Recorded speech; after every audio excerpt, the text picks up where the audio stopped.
Hey everyone, I am so happy that you have joined me today on my free workshop, How to Declutter Your Whole House Without It Becoming a Hot Mess Again.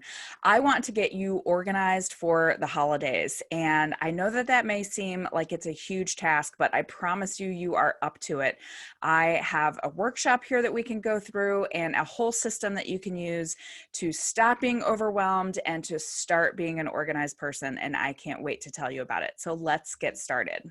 All right. I want you to DM me. If you are an Instagram person, my Instagram is home.by.11. I would love for you to DM me what bugs you most about your house. So, what are some things that frustrate you about your house? Let's start this over. 3, 2, 1. Hey everyone, I am so excited that you have joined me here today for my free workshop, How to Declutter Your Whole House Without It Becoming a Hot Mess Again. I swear it's possible, and I'm going to tell you why it's possible. I know because I did it myself. I was a recovering messy person, and I know that you can also put that in your rearview mirror too. I want to teach you how you can get organized by the holidays, and that may sound like it's a crazy, crazy idea, but I swear you can do it. I'm going to give you a system and a set of rules that will help you stop being overwhelmed and start being organized once and for all. So let's get started. So if you're an Instagram person, I would love for you to DM me. I am home.by.11. Please DM me what bugs you most about your house. It can be anything. It can be a messy kitchen, or it can be I can never find my car keys. Whatever it is, please DM me. Let me know what that is for you. I would love to hear about it. I am so happy that you are here. And I just want to tell you this workshop is for you if you have struggled with clutter in your home for years and you just feel completely overwhelmed and you have no idea where to start. It's also for you if the emotions you feel about your house include frustrated, mad, annoyed, angry, or you just start organizing it and give up from trying to make it better because it's just too much. It's also for you if you have tried to get organized before and you start strong and you fizzle fast, or you get organized and you can't maintain it and your house goes back to being messy. All of these things are things that I know very well from my own experience and from my clients' experiences. I'm going to start a friendly competition. So let's talk about this. I'm going to give you a contest in which Top Chefs, which is one of my favorite shows, you are going to get Top Chefs make you breakfast, lunch, and dinner for an entire year. The first person to get their entire house organized wins the contest. All right, so we've got two people. We've got Jessica. Jessica goes out and says, I really want to win this contest. She immediately buys $300 of organizing supplies. She starts in her closet, then remembers that she should probably do some laundry. Then she stops to change a light bulb in the laundry room. Then she empties the dishwasher, and then she is exhausted by all this and takes a break to watch Netflix. Jessica also changes organizational strategies every day. She goes, today I'm just going to declutter red things. Or she changes her idea and says, I'm just going to organize for 5 minutes a day. That's Jessica. On the flip side, we have Jen. And Jen sits down and sets goals for herself and for her house. She starts with things that are easier to deal with, which is like clothing that's a decade old. And she moves on to much more difficult things as she hones her skills. So like her kids' school papers and sentimental photographs. Jen has a plan. She makes a checklist of achievable tasks, and then she makes the time to declutter in her schedule. So, of these two people, who do you think wins the contest? Is it Jessica or is it Jen? I'm guessing that it's going to be Jen. And so my job is going to be to turn you into a Jen. If you are a Jessica today, I promise you I can turn you into a Jen. And here's how I know. I would like to introduce myself. My name is Melissa. I am a professional organizer, but I am also a very much recovering messy person. I used to be the queen of clutter. I mean, my house, I'm going to show you some pictures in case you don't believe me, but my house was out of control all the time. But I really, really wanted to be less stressed by my house. I wanted to not have to spend tons of time looking for lost things and constantly cleaning up my house. I wanted not to be embarrassed if someone came over unexpectedly. You know that feeling? I know you know that feeling. I also wanted not to be crushed by all the stuff in our house. We had so much stuff just everywhere in our house. But reality hit. And while I, on social media, was pretending like I lived in a super organized and calm house with my lovely family, this is what we actually lived in. That is a picture of our kitchen. You can see my children don't even want to be in the picture. They look like they are part of the witness protection program. That's what our kitchen looked like all the time. Please don't think that that was a staged photo. That's what it looked like constantly. There was always stuff all over the counter. On the right-hand side, that was my closet. I thought clothes lived on the floor. I found out that they don't. But that actually was my closet on a pretty good day. This was my laundry room. That's what my laundry room looked like all the time. There's just stuff everywhere. My home office, our mud room. These are all very real pictures of my before life. And these are very much our everyday life. That was what our life looked like. That's what our house looked like. So after decades of a constantly cluttered house, I knew that I needed to do things differently. I was tired of the chaos. I was tired of the mess. And like a head exploding moment, I had it. Also, Parks and Rec. If you're a Parks and Rec fan, you're my people. I had that light bulb head exploding moment, and I found the way out of my disorganization. And the way I found out was a set of books by Marie Kondo, if you've ever heard of her. She is the world's premier organizing expert. And I had read her book, The Life-Changing Magic of Tidying Up, years before when it first came out in the United States, but I never really did anything about it. And when I had that light bulb moment that I wanted to be different, I went to go look for that book. This is a true story. I could not find that book anywhere in my messy, messy house. So I repurchased it, which is something I know that we're also very familiar with, not being able to find something and having to repurchase it. I repurchased the book and I read it and I said, I'm doing this method faithfully. Now, if you are someone that knows of Marie Kondo's method, that's not what I'm going to teach you today. So if it's not really your jam, that's okay. I'm going to teach you my own system that I use, but Marie Kondo springboarded me into a new life. And I went through and did her method absolutely faithfully. I followed the book to a T. And what happened is my organized home became a reality for me. So these pictures are what my life looks like all the time now. Now, obviously, sometimes my kitchen has dishes in the sink while we're waiting for the dishwasher to be emptied. It's not perfect all the time, but it is certainly not chaos. And my closet is a great example. I decided that I wanted a pink closet with a fun light fixture. And that's another part of getting organized is you can not only have an organized home, but you can have a home that really makes you happy. You can decorate it the way you want to because you're proud of it.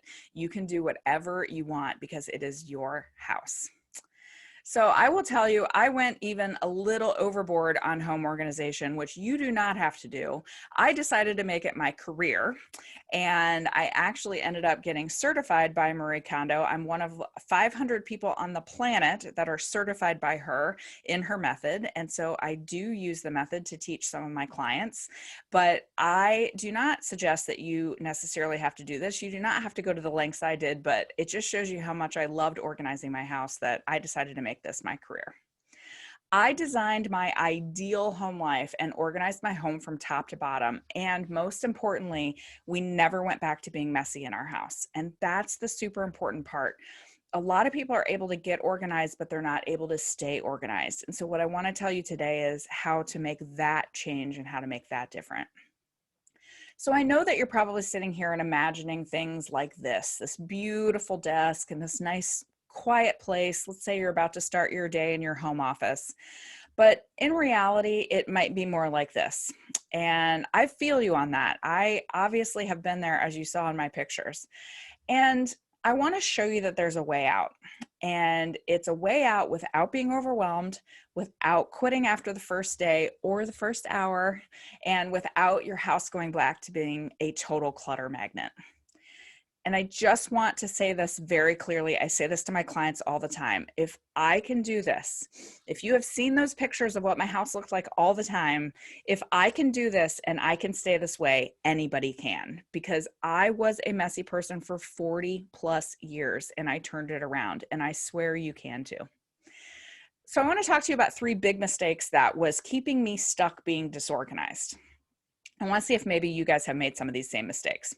So the first mistake, buying a ton of bins and organizational supplies, thinking that was what was going to get me organized. This is a beautiful picture. There's no doubt about it. This picture was made for Instagram. It is beautiful to look at. But guess what? This picture is not real life. And it's just another reminder too, just a side reminder, social media is not real life. When you see a picture on social media and when you see something and you're like, oh my gosh, that person is perfect and that house is perfect, that's not real life. What I want to give you is real life. And the reason this picture isn't real life is because that looks very beautiful, but it's not sustainable. Also, unless you're running a daycare, do you need 22 pairs of scissors? Probably not. So, please put your stuff inside more stuff is the message that we give when we go out and buy organizational supplies without knowing what we're actually going to do with them. We buy organizational supplies with the absolute best intentions in mind. We think that it's what's going to take us from disorganized to organized, but all you're doing is taking all your stuff and you're putting it inside more stuff rather than dealing with the real problem, which is maybe that you have too much stuff. The problem isn't lack of organizational supplies, it's too much stuff. Okay, I'm gonna leave this part.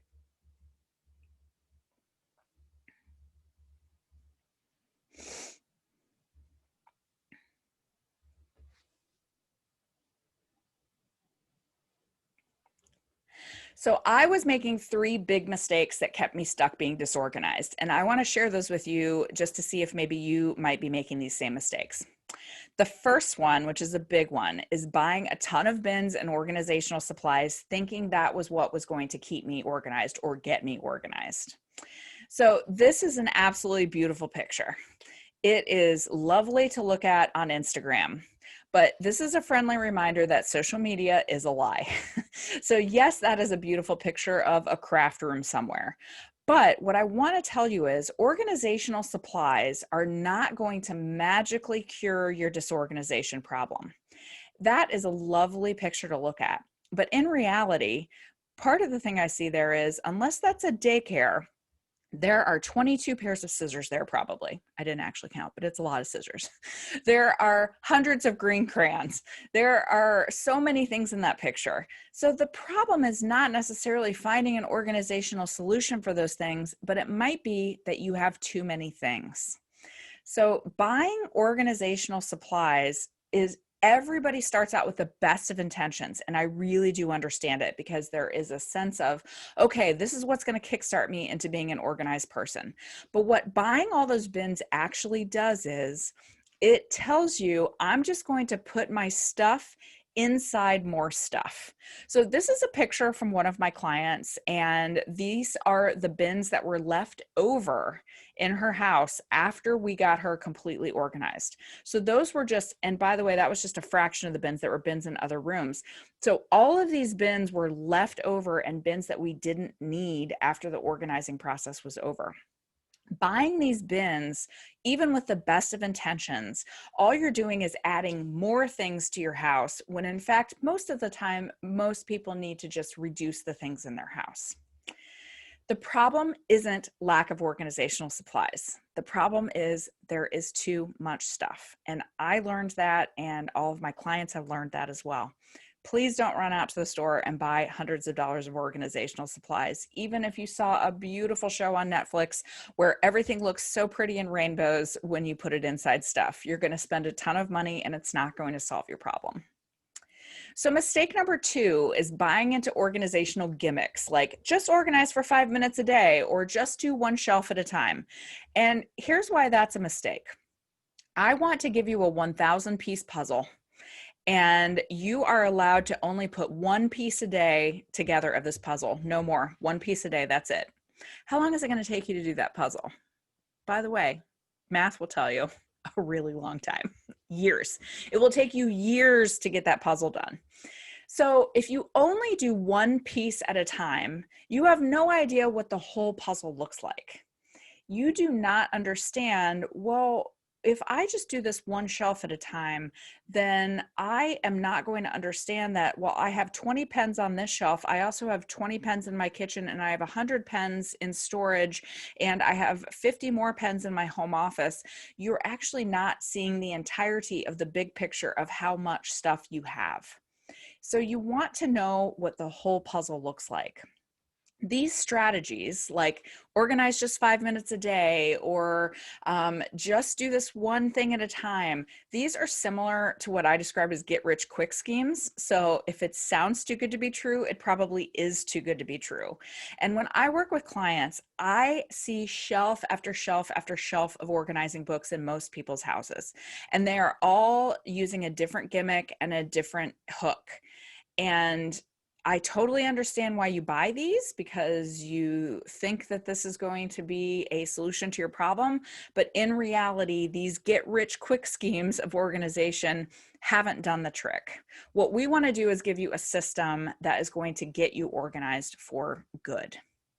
Mistake number 3. I have to keep all these things in case I need them someday. They might come in handy.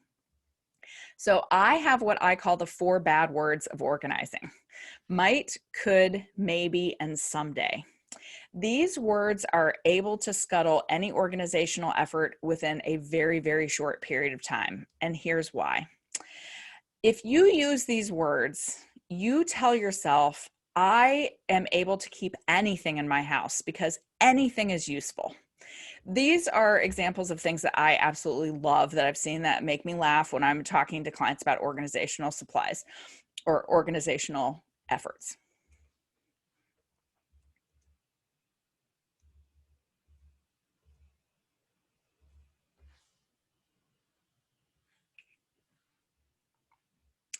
Mistake number 3. I have to keep all of these things in case I need them someday. They might come in handy. So I have 4 words that I call the 4 bad words of organizing: might, could, maybe, and someday. These words I don't like to hear, because you can apply those words to pretty much anything in your house except for actual garbage, and in some cases, even actual garbage. So I might someday want to use this orange sweater because I could be Velma from Scooby-Doo for Halloween.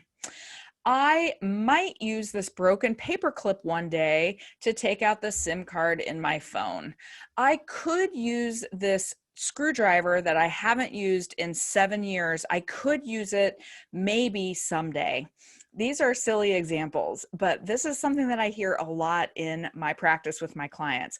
I might be able to use this. I could use this someday. Maybe I could use this for XYZ. Maybe I'm going to become the person that decides to use these scrapbooking supplies I've had in my house for 10 years. All of these words are words that are able to scuttle an organizational effort very, very quickly. So this mistake is holding on to things because they might have use in a distant future. There is a woman that I do some collaborations with. She is a stylist, and I absolutely love her. She's hilarious, and she loves to use the word because she works with people in their closets on their clothing. And they'll say, well, someday I might wear this shirt that I have had in my closet that still has the tags on it, and it's had the tags on it for 7 years. And she will say, show me someday on a calendar. No one's ever able to show you someday on a calendar. So I want you to think about these 4 words, because these are huge mistakes that I see people make and that I made myself. These are things that I love. I love to laugh and have fun while we're organizing. And these are some things that I love to reference when I'm with clients. So these are some funny tweets. By age 35, you should have a huge box of cables, but you can't throw them out because you're pretty sure you still need a couple of them, but you're not sure which ones. If you're nodding along, which I know you are because I work in people's houses all the time, I know that that box exists. This other one too, I know they're both about cables, but this is something that people hang on to for the might, could, maybe someday. I find old cables in my house that I know I should throw out, but then I'm like, nah, better keep that in case someone comes around with a Nokia N95 and needs to connect it with a fax machine. When I work with people, especially when we're talking about cables or other electronic items, they absolutely use the might, could, maybe someday.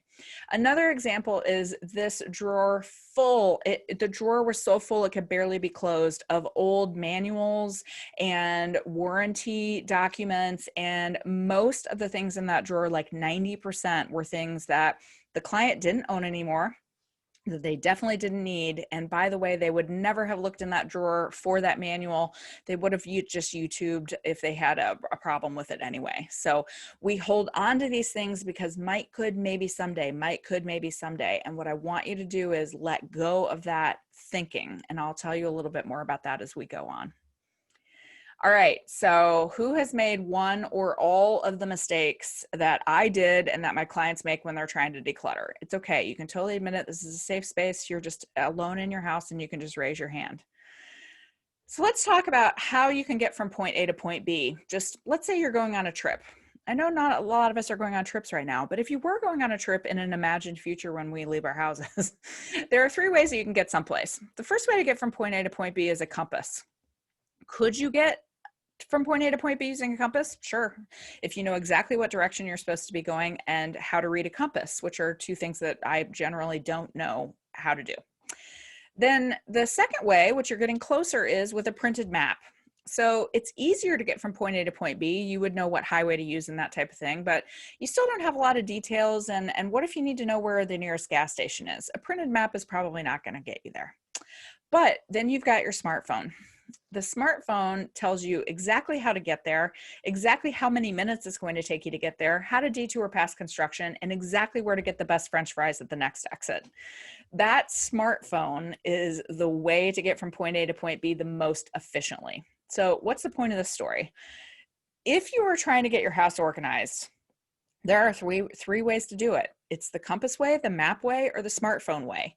So which of those 3 ways would you like to get your house organized? I would like to teach you the smartphone version of decluttering and organizing, which I call the Overwhelmed to Organize Blueprint. So let's get started. There are 4 hallmarks of this Overwhelmed to Organize Blueprint. The first one is prioritize. The second one is categorize. The third is downsize. And the fourth is reorganized. And what I want to tell you is, and I'm going to walk you through all these, but if you follow this process, you are going to stop being overwhelmed. You are going to be able to go through your things, and you're going to be able to do it in a fashion that doesn't cause you to say, I'm quitting after 5 minutes. Prioritize, categorize, downsize, reorganize. So let's talk about prioritize. What is the most pressing thing in your house that needs to get organized? So especially if you're trying to declutter and organize for the holidays, this is an especially important step for you. So what is the most important thing in your house that needs to get organized? So for instance, my closet is completely stuffed and I can't fit my new yoga pant work at home wardrobe in. There is unopened mail on every surface of my office. I can't even find a space to work because I have mail everywhere. Winter is coming and I cannot park a car in my garage. In Minnesota, where I live, that is a particularly important one. So depending on how you choose to prioritize, so I will give you the option that goes with the Marie Kondo method that I use. You go in a very specific order of organizing. Your prioritizing is done for you. Marie did it. So we go in the order of clothing, books, paper, miscellaneous, which is kind of a big category that includes kitchens and garages. And then the last category you go through is sentimental. So anything that's special to you or sentimental to you.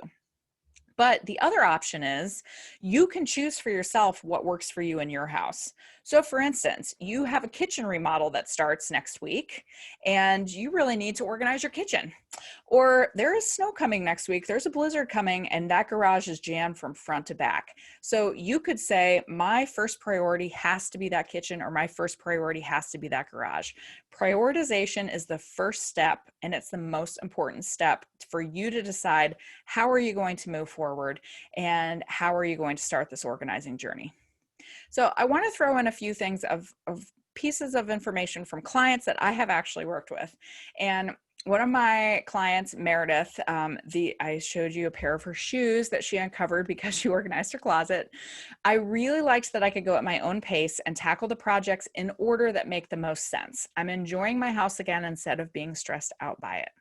When you prioritize and you decide what are the most pressing issues for you, you're able to get that energy that you see when you're able to organize whatever it is that you have first prioritized. You're able to see the path forward and say, oh my gosh, I feel so good that I have organized this garage. Now I'm ready to go organize the rest of my house. But getting that albatross off and just saying, I've got to get through this one part of my house. Once you go through that part, you're going to feel like the rest of the house is so much easier. So the second part of this process is categorized. Categorization is the key to making this entire thing work. Categorization is the most important step out of all four of these, and here's why. It helps you stay out of the overwhelmed category. So this is an example. I love this. I've seen it. I have friends send me this all the time. But I need to do laundry, but then I realized I was out of detergent. So I went to write a shopping list and I realized how unorganized the junk drawer was. I started checking pens for ink. Then I went to go toss that junk and I saw the trash was full. And then I wanted to get rid of old food in the fridge. Then I had a juice leak. Then you go on and on and on. And then at the bottom it says, that's how I ended up on the floor looking at old photo albums from the 90s and not doing laundry. So this is a great description of how our brains can go squirrel. If you've seen the movie Up, you know what I'm talking about. Your brain just goes, oh, I need to do this and this and this and this. Categorization stops that whole thing, because this, what we're showing here, is a great way for people to get frustrated and overwhelmed and not actually get anything accomplished. Categorizing also helps you avoid this feeling. I know that you might have that feeling when you start to organize. I totally get it, but categorizing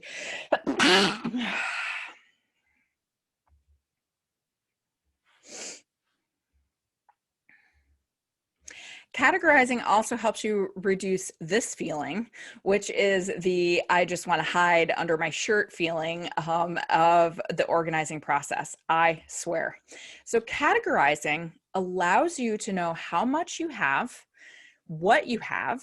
It reduces overwhelm and it helps you know exactly what you need to do. So I have someone in my life that has this great phrase about overwhelm. Overwhelm is just not knowing what to do next. It's really very simple. So overwhelm is a terrible feeling. And so to get past it, we want you to know exactly what you need to do next. And categorizing allows you to do that. So here's what I want to tell you about categorizing. So let's look at this closet. This closet looks pretty overwhelming. But in this closet, when I look at it in my professional organizing lens, I see sets of categories here. So we want to start out with a header category and then a subcategory and then a subcategory. So this is what is going to enable you to prevent that overwhelm. So here's what I mean by that. Clothing. So when we look at this closet, there's a lot of clothing there. And you could say, oh my gosh, I don't even know where to start with that. And oh my gosh, there's also luggage in there and all sorts of other things. That just looks like too much. But if you break down clothing, you can divide that into subcategories. So clothing can be divided into workwear, athleisure, athletic wear, foundations, like bras and underwear, coats, shoes, accessories. Those are all categories of clothing. Then let's just take athleisure. You can even subcategorize athleisure even more. You can say, I've got leggings, I've got capris, sweatshirts, tanks, t-shirts, shorts, skirts, whatever those subcategories are. All of this categorization, what it does is when you go back to this closet, you say, okay, I'm just going to take out the short sleeve shirts. That's it. That's all I'm going to deal with.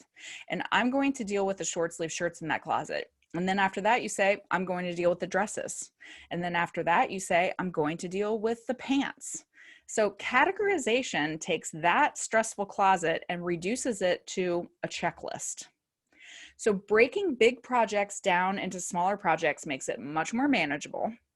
And it also helps your brain process and make decisions much more effectively. I love this photo too. When you're decluttering and you get distracted by all the cool stuff you find. So the categorizing also allows us to reduce this. This is another example of the squirrel. So if you say, I am only dealing with my short sleeve shirts right now, it doesn't allow you to be able to do the, oh my gosh, I found this thing and this thing and this thing and this thing. Nope, those things are in different categories and we're dealing with them at a different time. Okay, so that's categorizing. The third category is downsizing. This is where the magic happens in terms of getting things out of your house. This is one of my favorite quotes. You don't need more space, you need less stuff. I know that there are people that are in very real situations in their house that they may not have enough space and they may not have enough storage space. I totally understand you may be in that situation. But in a lot of cases that I see, and I work in all sorts of different houses from small to big and everything in between. In general, you don't need more space, you need less stuff. And we have a culture that says more stuff, more stuff, more stuff all the time. And I totally understand that. And I used to be that person, always consuming and always buying more stuff. But I have found, and when we went through our process in our house, we reduced about 60% of what we owned. And we have never looked back. And we have never had a time where we're like, boy, I wish we had 60% more stuff in our house. Reducing the amount of things and stuff in your house is life-changing. I have tons of pictures like this on my phone. This is me taking client things to a donation site. And I have a 3-row SUV. So if that gives you a sense of how much stuff, my car was stuffed full all the way to the front seats from a client's house.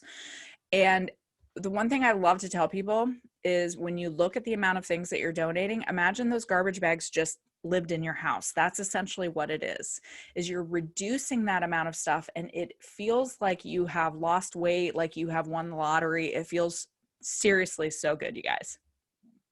So here's some questions I want to ask you that I want you to ask yourself in this downsizing category. When was the last time you used this? Do you have plans to use this in the next month? Did you just use the words might, could, maybe, or someday to describe this item? How many of these items or similar items do you have and how many do you need? So this is where downsizing meets categorizing. So when I ask you to categorize, I want you to go find all the things in your house that are of a similar category. So this is something that I learned and I embrace very much from Marie Kondo's method, is finding all of the like things that you have in your house is the only way that you're going to be able to downsize effectively, because you're able to say, oh my gosh, I had no idea I had 100 pens in my house, or I had no idea that I had 65 pairs of jeans. That's a real number that was in someone's house. So when you have your categories of items together, that enables you to, in this category, say how many of this item or a similar item do I need versus what I have. Could I say goodbye to half of those and not really know? Yes, probably. Are you keeping this item out of a sense of guilt? This is a really big one that we deal with a lot. Is, are you keeping this because someone gave it to you as a gift, or because you just feel very guilty about being wasteful by saying goodbye to that item in your house? If the only reason that you are keeping an item is because of guilt, not because you want it, not because you need it, not because you use it, that's another thing that I ask you to think about and say, I'm ready to donate this item. If you are feeling guilt, I really, really get it. But I want to tell you that one of the most important things that I have learned in working with my clients is you never know what kind of a great second life your things will have. This is just one example. I have many examples, but this client of mine had some medical equipment from her mom who had passed away. And we donated all of that medical equipment on Facebook Marketplace. And we just left it outside and then people could come and pick it up. So we didn't actually meet the people that were taking these things. But in her mailbox a couple of days later, this woman who took a walker left her a thank you note and just said, "It will be so nice for my mom when she comes to visit." So that walker enabled a person in her community to be able to have better visits with her mom who needed that walker. There are so many stories like this that I have from clients that please think about. There's someone that is possibly less fortunate or just in need of that particular item that you're going to help out if you donate it. So this is another one of my clients. As a new mom, the amount of stuff I've accumulated in less than 12 months is overwhelming. Melissa has helped me figure out how to tackle it, even if I only have 2 hours a week to devote. If you have a space in your house that you avoid or dread going into, like your basement, Melissa can help bring all the joy back to your spaces in your home. You can live with less stuff. And yes, you can live with even less than you think. This is another one of my favorite quotes that I go back to a lot. Maybe the life you've always wanted to live is buried underneath everything you own. I can tell you that I found that was true. I found that I had a new life that I was ready to live without being crushed by all the stuff in our house.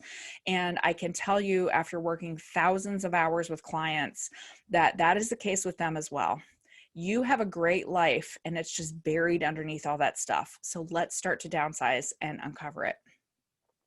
All right, the last step of the process is reorganize. So this is a great drawer. That is an aspirational kitchen drawer for sure. It is so beautiful and so well organized. But in this fourth category, reorganize, that's when we've gone through the other categories, we have downsized, we have donated, and now we're ready to put things back together. So here is what I want you to think about in this section. I want you to throw out things that you have said like this. This has always been here. This is the living room. I cannot make it into an office.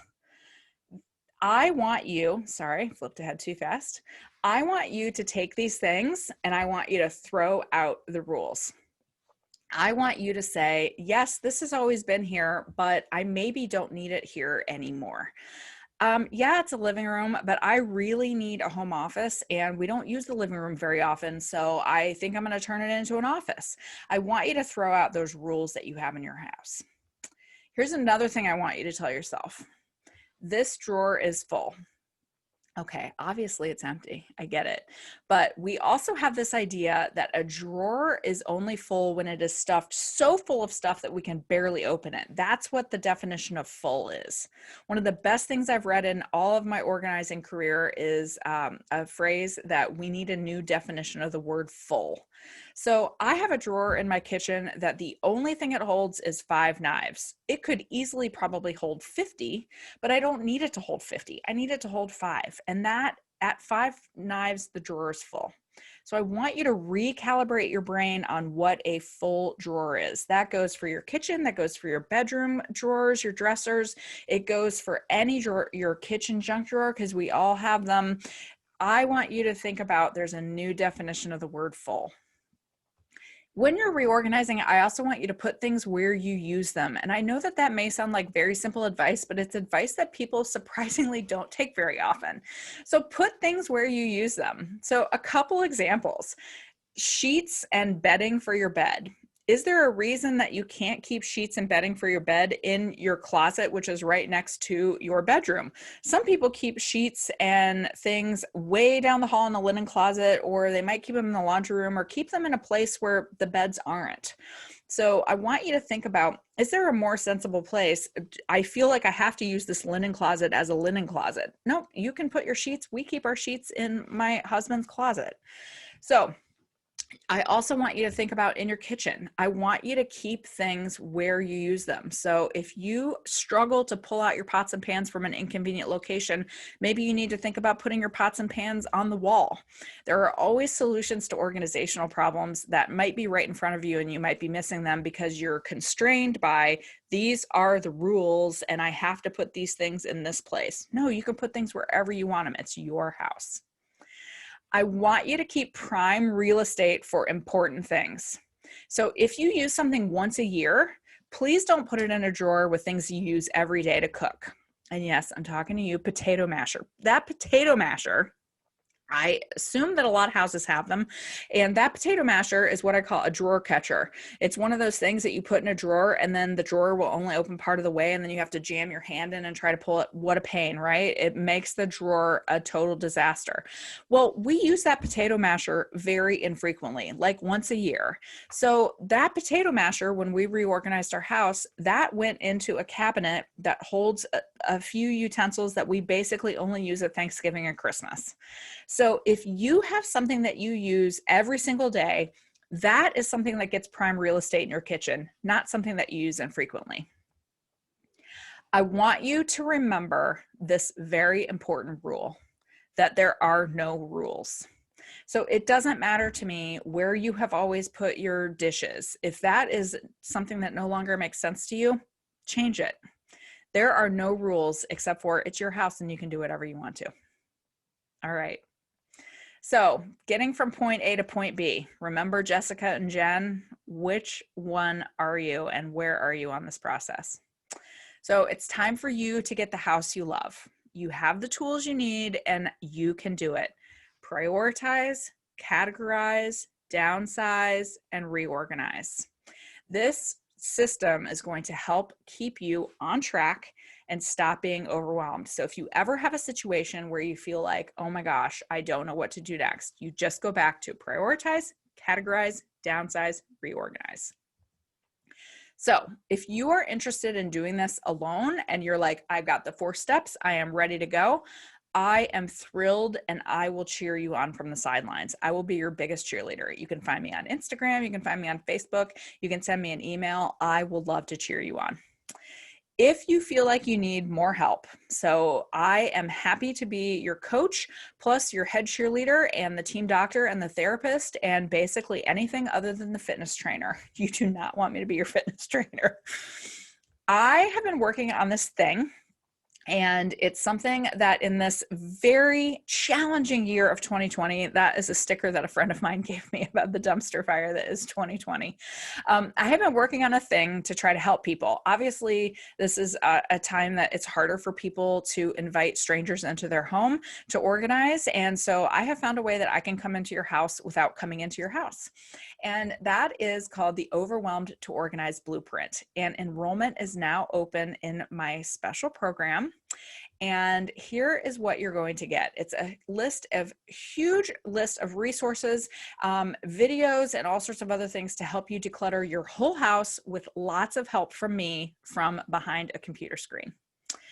Here's what one of my clients said, one of my Overwhelmed to Organize Blueprint clients. Working with Melissa gave me the confidence to declutter and reorganize my home without the stress of where to start or how to put it back together. Her immense amount of thoughtful resources, step-by-step guides, checklists, donation and recycling options, and relatable humor freed my mental capacity to simply focus on tidying up. Yes, I try to be as funny as possible because I think that we should laugh through this process. So if you sign up for my program, you get immediate access to a comprehensive self-paced course. So you can do this course as quickly or as slowly as you want. So if you want to get organized by the holidays, you can get organized by the holidays. If you want to organize your whole house from top to bottom in the course of this next 7 days, you can do it. If you want to take 7 months, you can do that too. I teach you how to organize every single space in your house and to keep it that way. Here's what you're going to get. You're going to get videos. You're going to get checklists for every single space in your house. You're going to get special guides and special videos for tough spaces like your kitchen. And you're going to get full instructions for organization. So this is an example of what you get when you join the program. It is an online course and you get to look at all of the videos as soon as you sign up for the course. It is full course right there. And the value of this course is $1,200. We give you checklists for every single room in your house. So these are 2 examples of the checklists we give you so that you can categorize like a boss. So remember when we go through the process, prioritize, categorize, downsize, and reorganize. These categorization checklists are able to help you keep organized and keep on track so that you don't get overwhelmed. You also get monthly Zoom calls directly with me. So these are live calls that you can join for individualized Q&A, advice, support, good times and bad. The value of this is $600. You also get a private Facebook group, that gives you specific personal advice, tips and tricks. These are just two examples of things that we have had recently where people ask me questions about their specific spaces, or we're also able to celebrate each other when we have a great win, like my client who was able to shred a bunch of things that she had been struggling with for many, many years. So this Facebook group is a great way to connect with other people who are in your same situation. So all of this together is worth well over $2,000, but I am giving it to you for $97. So you get your entire house organized with a certified professional organizer for less than $100. So it's less than an hour of my time if I came to your house for an in-home session. You get to organize your entire house for $97. By the way, this is very important. Most of my clients find hundreds of dollars while they're organizing. So either they find that in gift cards or cash or other things. I actually had a client one time that had a jar of change and it had been in the back of her closet, and we took it to the bank and it was $587 and she had forgotten it was there. So you get all of that, plus the found money, and I do give you a 30-day money-back guarantee. If you find out that the program is not for you and it's just not working for you, I will happily give you your money back. This is another one of my clients that I just wanted to share. Melissa helped me approach organizing in a way that has made meaningful changes to my life: lower stress, better sleep, improved comfort in my personal space. Melissa's supportive and efficient process helped me get rid of clutter while also allowing me to rediscover the things in my home that make me really happy. The feeling of knowing that I don't have to panic clean my house every time someone stops by is liberating. It is one of the best investments you can make. Thank you, Ashley.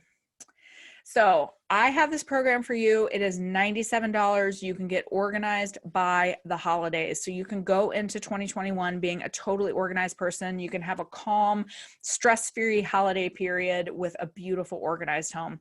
You can click the link below, or you can go to organizedblueprint.mykajabi.com to sign up, whichever way works for you. Another one of my great clients, one of my earliest clients, life-changing, the best self-care I could have ever given myself. I recommend Melissa to everyone. If you are looking for organizers, you need one. If you're nervous about it, then you need this one. I lost a lot of shame and gained confidence, joy, love of home, and a dear friend. I would love to be that person for all of you. I would love to help you love your house again, or for the very first time. If you've never loved your house, I am the person that can help you. I would love to join you on this journey to organizing. If you would like to find me online, I am on Facebook. I'm at Home by 11 Professional Organizer. You can find me on Instagram at home.by.11, or you can email me directly if you have additional questions at hello@homeby11.com. Thank you so much for coming to my workshop, and I hope to see you soon.